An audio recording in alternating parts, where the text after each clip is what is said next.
Olá! Depois de 2 meses de férias, nós retornamos ao Círculo de Estudos em Montessori. Nessa semana, leremos o capítulo 17 do livro Mente Absorvente. O livro que eu acompanho é essa edição em inglês. Existe o PDF da edição em português disponível online, se você procurar bastante. Em inglês ele está disponível mais fácil. Nós faremos hoje como fazemos sempre. Acompanharemos o capítulo na ordem de ocorrência daquilo que for bastante interessante e discutiremos um pouquinho, na verdade eu exporei um pouquinho daquilo que pude compreender das passagens de Montessori, e aí na quinta-feira, às 8 horas da noite, nós discutimos nos comentários, ou aqui embaixo ou daqui do lado, depende do navegador que você está usando, nós vamos discutir aquilo que foi exposto aqui no vídeo, mas principalmente aquilo que foi exposto por Maria Montessori no capítulo 17 do livro Mente Absorvente. Na minha edição, o capítulo se chama Maiores Elaborações pela Cultura e pela Imaginação. Nesse capítulo, Montessori fala majoritariamente da capacidade da criança de elaborar o seu raciocínio a partir de estímulos culturais e a partir do uso da sua própria imaginação. Para ela, a criança não é totalmente dependente daquilo que é concreto. O concreto, ela diz em outras passagens de sua obra, é uma pista de decolagem. Nós utilizamos inclusive essa metáfora no texto O que acontece em Montessori, disponível no Lar Montessori. Aquilo que é material é somente uma pista de decolagem para a criança poder se tornar independente, né? Então, para Montessori, a criança é capaz de abstração. Nós vamos ver isso com bastante cuidado no final da nossa discussão. Eu vou buscar manter esse vídeo breve, porque percebi que quando os vídeos são breves, as pessoas os veem mais. Então, tentarei manter entre 20 e 30 minutos. E por isso, não vou contar de novo as histórias que já estão contadas no capítulo do livro Mente Absorvente. As historinhas vocês podem ler no próprio capítulo. Não tem por que eu tentar contar melhor do que a própria Maria Montessori. Então eu vou ficar com as discussões teóricas que ela desenvolve e as historinhas vocês podem ler no próprio livro. Maria Montessori diz, logo no início do seu capítulo, que as crianças desta idade, quando a gente fala do livro Mente Absorvente, 0 a 6 anos, principalmente 0 a 3, 4 anos, mas 0 a 6 anos. Crianças dessa idade são forçadas, vamos dizer, pelas leis de sua natureza, a encontrar experiências ativas em seu ambiente. Para isso, usam as suas mãos, mas usam-nas também para adquirir conhecimento.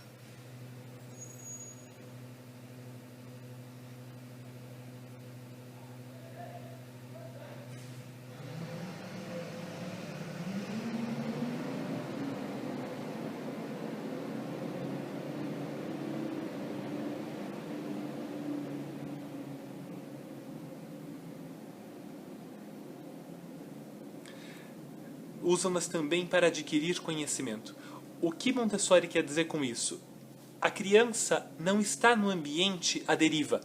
Ela não está no ambiente fazendo nada, pegando qualquer coisa, experimentando qualquer coisa. Ela está no ambiente descobrindo esse ambiente, adquirindo conhecimento a partir dele. Quando Montessori começou as suas experiências, e eu chamo de experiências porque, de fato, no começo eram experimentos que ela desenvolvia com as crianças. Ela sabia que aquilo que era feito na escola tradicional não funcionava, mas ela ainda não sabia o que é que podia funcionar.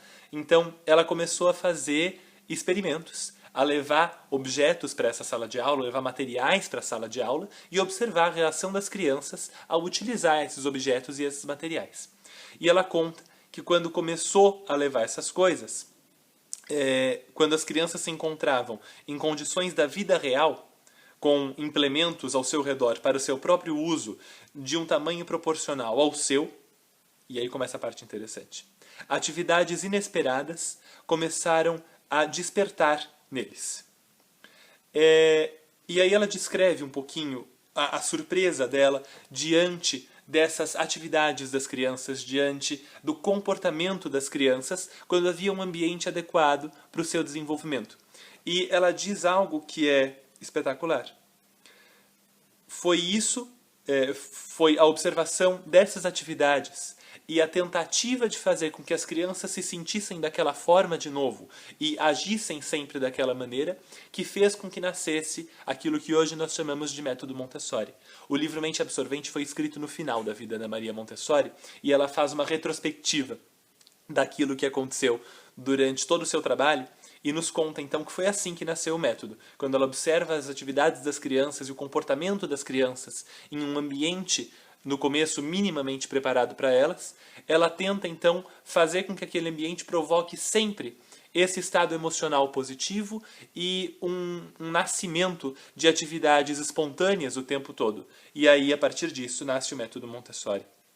Para ela, o método dela não é só, isso nós já sabemos, não é só um método de ensino, mas é um método de investigação também, e do ponto de vista dela, ela descobriu a alma humana. Né? Ela é do ponto de vista dela, mas ela também cita um grande explorador que tinha acabado de voltar do Polo Norte e diz a ela que o trabalho que ela desenvolvia era um trabalho de descoberta da alma humana. Bom, ela reforça o fato de que a criança deve se movimentar para aprender, e aí comenta, na verdade comenta bastante, eu ia dizer comenta um pouco, mas comenta por uma grande quantidade de páginas aí, o aprendizado da linguagem e o aprendizado da escrita e da gramática. Sobre a linguagem, há textos no Lar Montessori, nós já comentamos largamente o desenvolvimento da linguagem em vídeos anteriores do Círculo de Estudos em Montessori. Então eu não vou ficar aqui um tempão contando para vocês qual é a visão de Montessori sobre o desenvolvimento da linguagem. Isso é uma coisa que está disponível aí no Lar Montessori, no Círculo de Estudos em Montessori, e você pode acessar quando quiser. No entanto, é interessante aquilo que ela diz sobre a escrita. Nós discutimos pouco a escrita. Para Montessori, a criança aprende a escrever antes de aprender a ler. Muito interessante isso. Geralmente é o contrário. Para quem não está acostumado com escolas ou com alfabetização, o comum é o oposto. A criança aprende a ler e depois ela vem aprender a escrever. Para Montessori, aprende-se a escrever primeiro. E aprende-se a escrever primeiro, segundo ela, porque a associação de som e símbolo é fácil para a criança. Associar o som F com a letra F é simples. E depois juntar esses sons também é simples. Então, formar a palavra faca, por exemplo, é simples pela junção de sons. No entanto, ler essa mesma palavra exige da criança a compreensão da inteireza. Né?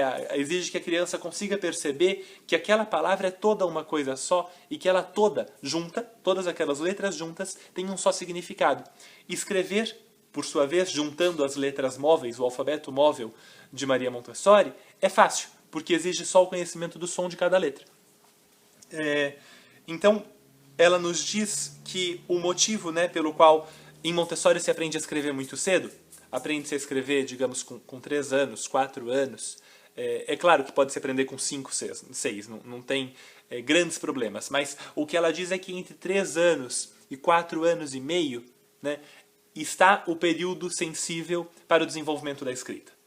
Porque ainda existe um grande potencial de desenvolvimento da linguagem em si, e para ela a linguagem escrita é um apêndice da própria linguagem, não é uma ferramenta que o ser humano criou. É algo que se desenvolveu pela própria linguagem.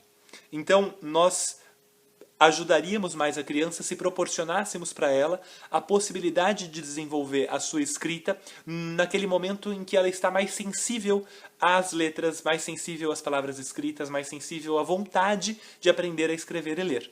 E isso acontece por volta dos 3 anos e meio, 4 anos e meio.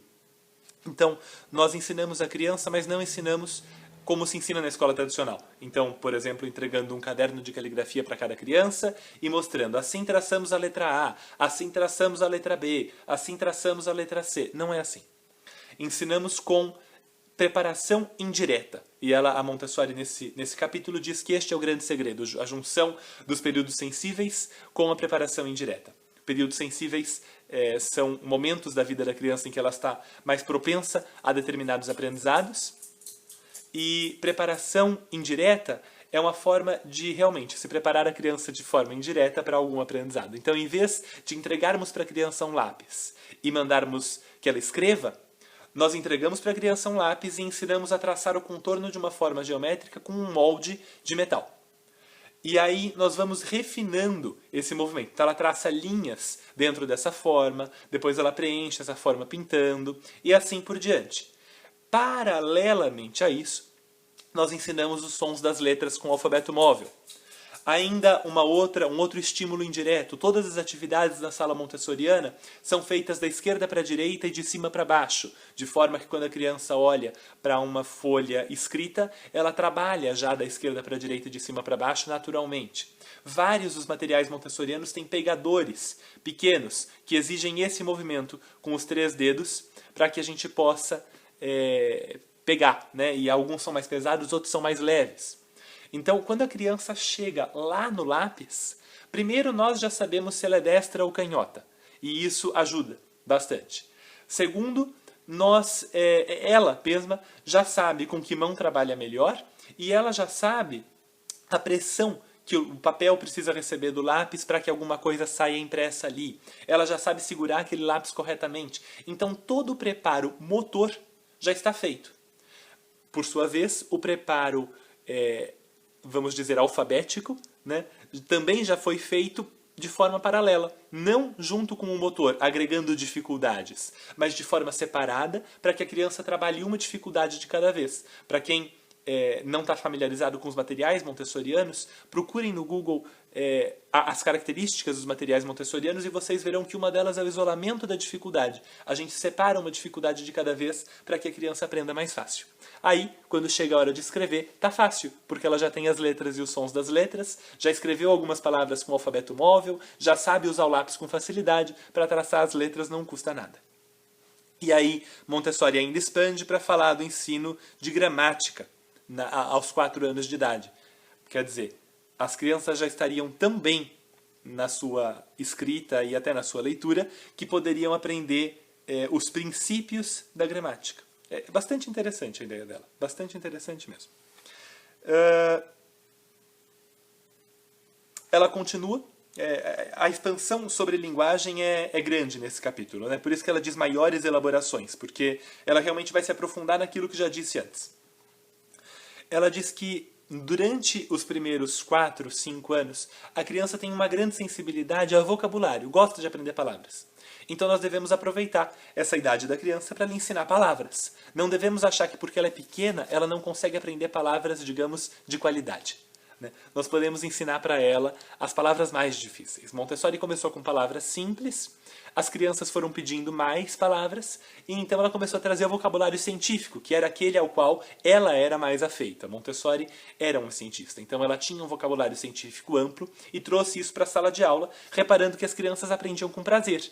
E se aprendiam com prazer, não tinha por que não ensinar. Posteriormente, quando estivessem no ensino primário, secundário, conseguiam usar essas palavras do vocabulário científico que tinham aprendido quando eram pequenas, com muito sucesso e muito mais tranquilidade do que aquelas crianças que tinham aprendido essas palavras por decoreba, digamos, quando eram mais velhas. Então ela fala sobre isso. Aí ela vai dizer que a criança é capaz de abstração, então quando ela tem uma palavra, por exemplo, ela é capaz de supor o objeto. Quando ela vê que todas as plantas, que uma determinada quantidade de plantas tem raiz, ela consegue pressupor que todas as plantas têm raiz. A criança não precisa ver e pegar tudo o tempo todo. Ela gosta e aquilo ajuda no seu aprendizado. Então ela busca pegar tudo o tempo todo. Mas ela consegue pressupor coisas, ela consegue criar hipóteses a partir de algumas amostras, né? Ela consegue desenvolver raciocínios abstratos. Ela não necessita da evidência concreta todo o tempo.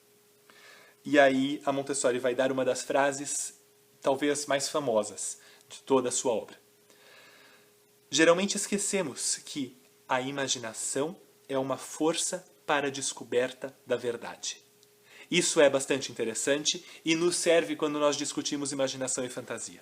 Nós não vamos fazer isso agora, mas quando nós discutimos imaginação e fantasia, nós temos de lembrar que a imaginação é uma parte da inteligência, um instrumento da inteligência, e que serve para a descoberta da verdade. E a criança, mesmo pequena, é capaz de usar essa imaginação para criar, então, hipóteses, para desenvolver o seu conceito de mundo e compreender o mundo além daquilo que ela mesma pode ver, tocar ou sentir.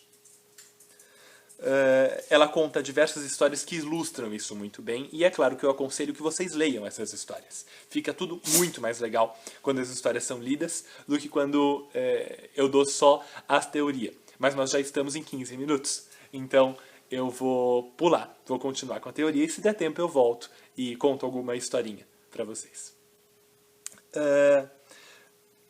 Ela, depois de falar então que a imaginação é um instrumento para a descoberta da verdade, fala sobre como ajudar a inteligência da criança. Nós já vimos que os materiais montessorianos isolam a dificuldade. Isso é importante, porque para a criança o mundo é confuso. Eu digo isso sempre. Para a criança o mundo é confuso. Ela veio do nada e ela chegou em tudo. Então quando ela olha para tudo aquilo que está em volta dela, no começo ela não consegue nem enxergar aquilo que está em volta dela. Mas conforme ela consegue enxergar, não é fácil compreender. Nós temos de ajudá-la, então, a compreender o mundo minimizando as dificuldades. E uma forma de minimizar é isolar essas dificuldades. Nesse sentido, qualquer explicação que nós formos dar às crianças deve ser uma explicação objetiva, simples, clara. Não quer dizer que a gente não possa usar palavras sofisticadas, né? Não quer dizer que a gente não possa usar os nomes verdadeiros das coisas.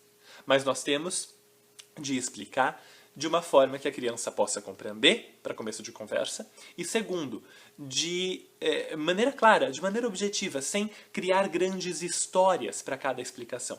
Então, essa história eu tenho que contar, para vocês entenderem o que eu quero dizer.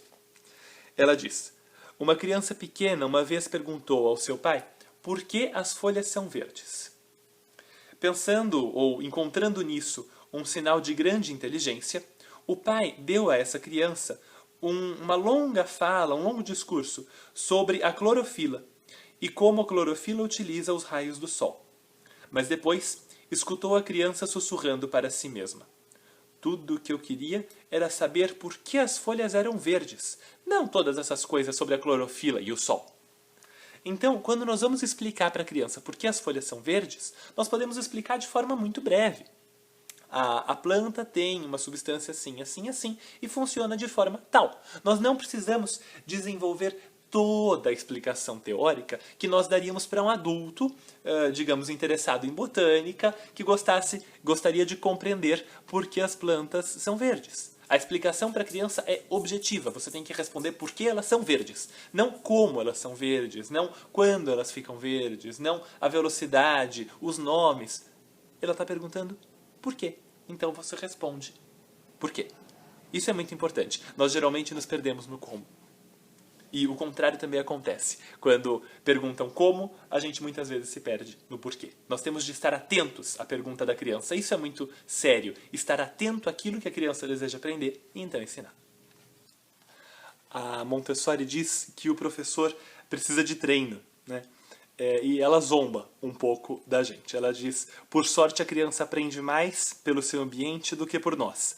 Mas nós precisamos de insights psicológicos para ajudar a criança quanto nós pudermos. Então, a responsabilidade do professor continua sendo imensa. Ela não está diminuindo a responsabilidade do professor só porque a criança aprende mais com o ambiente. Mas ela está dizendo: olha, ainda bem, porque a gente falha muito. Então, o professor precisa de treino principalmente para abolir os seus preconceitos, as suas concepções a priorísticas e conseguir olhar para a criança de uma forma nova. Aí ela vai falar um pouco sobre o que a criança gosta, do que a criança gosta. Existe uma lista disso no Lar Montessori, em um dos textos sobre normalização, o equilíbrio natural da criança. E existe essa mesma lista no livro A Criança, da própria Maria Montessori. Mas ela vai falar de precisão, repetição para a perfeição e sobre a diferença entre trabalho e aprendizado. E aí ela continua para falar sobre a imitação. Então, quando ela fala de precisão e repetição para a perfeição, ela está dizendo que a criança gosta de fazer as coisas da melhor forma possível. Ela se esforça para fazer as coisas da melhor forma possível. E ela repete tudo muitas vezes, né? Quem tem crianças em casa, ou quem ensina crianças, quem convive com crianças, sabe que eles adoram repetir e que nos cansa. Chega uma hora que nos cansa, né? Tem um teólogo, ele se chama Chesterton, ele foi um teólogo importante aí. E ele faz uma comparação bonita, religiosíssima, claro, como se pode esperar de um teólogo, mas bonita. Ele diz que se for verdade que uma divindade cria todas as coisas, né? Então essa divindade cria, por exemplo, todas as margaridas e passa a eternidade a fazer margaridas, sempre iguais. E não se cansa, porque tem a mente semelhante a uma criança e encontra alegria na repetição. E isso é muito interessante, porque a criança é exatamente assim. Uma criança poderia fazer margaridas pela eternidade. Eles conseguem fazer a mesma coisa por muito tempo, até que aquilo fique perfeito, até que a habilidade tenha sido plenamente desenvolvida. A Montessori ressalta que o objetivo da criança não é atividade externa, mas desenvolver-se internamente. E, portanto, quando a gente olha uma criança fazendo alguma coisa, uma atividade qualquer, ela está brincando. A gente pode dizer que ela está brincando se isso nos deixa confortável. Mas essa brincadeira é um trabalho com esforço.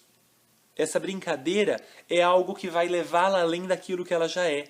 Então, nós temos de pensar com cuidado se vamos chamar de brincadeira, se é algo realmente descompromissado, porque existe um objetivo interno, existe um esforço grande da criança nessa brincadeira, né, no que a gente pode chamar de brincadeira. Quando a gente pensa na imitação, para Montessori, a imitação é uma forma da criança se construir, então ela olha como a gente faz para aprender a fazer. Né? Ela não está só imitando, ela não está só reproduzindo, ela está se construindo com base naquilo que viu. Então a criança não é uma grande imitadora, ela é uma grande construtora que olha para nós, enxerga como nós fazemos, pega o nosso exemplo e o repete à exaustão até se tornar perfeita naquilo que está fazendo.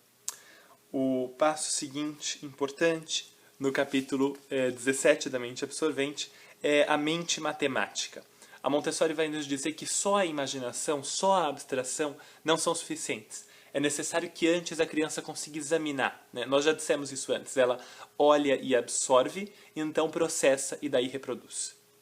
Então, neste processar, além de abstração e imaginação, é necessária uma mente lógica. Uma mente com poder de raciocínio lógico real, grande. Né? E a Montessori chama isso de mente matemática.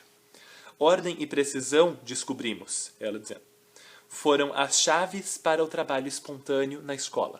Então, uma sala em que tudo seja bagunçado, em que não exista rotina, em que não exista ordem, em que todo dia tem um monte de novidades, não tem como gerar trabalho espontâneo da criança. Ela está sempre tão confusa que ela nunca consegue agir no ambiente. Ela está sempre absorvendo, não dá tempo dela processar para então poder agir no ambiente.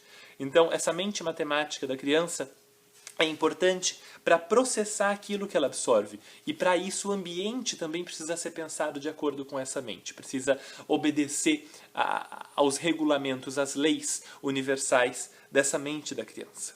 Né?